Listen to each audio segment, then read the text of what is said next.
what are the attributes of the most powerful brands, brands are really about bringing a rational and emotional connection, because the best brands have a personal engagement.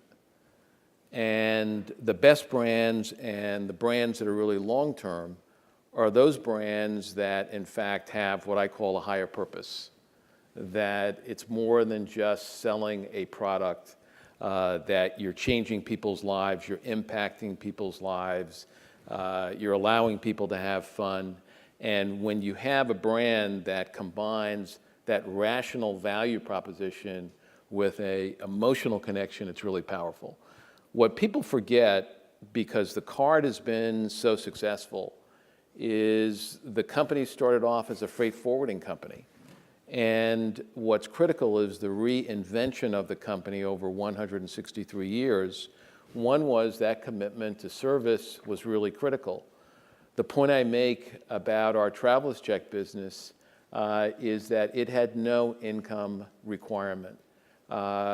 Anyone could get it. It was used all over the world. That helped build the brand, allowing us to offer a card.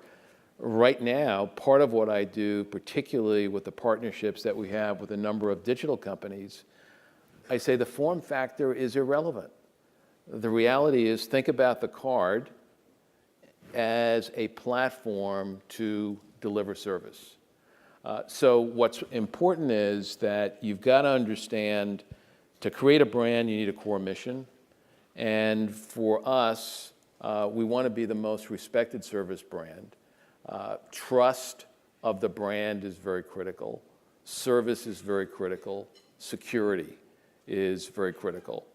And then what you've got to do is constantly innovate. Because if you want to be a leading brand, you've got to innovate in the marketplace all the time. And what I would also emphasize with respect to service is what I found is, and I say this publicly, and certainly I'm very competitive, I want to win, so I don't foolishly give out secrets. But the reality is that most companies don't want to make a commitment to service. One is because it's a long-term investment. Two is they don't have the right metrics in place to know they're getting the returns.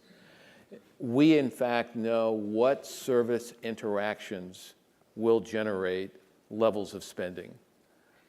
We know what will drive retention and loyalty of our customers.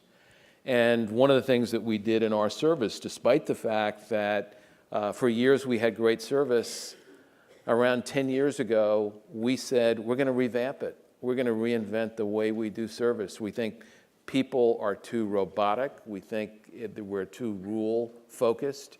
And we want to empower the people who are serving our customers, whether that's online or offline.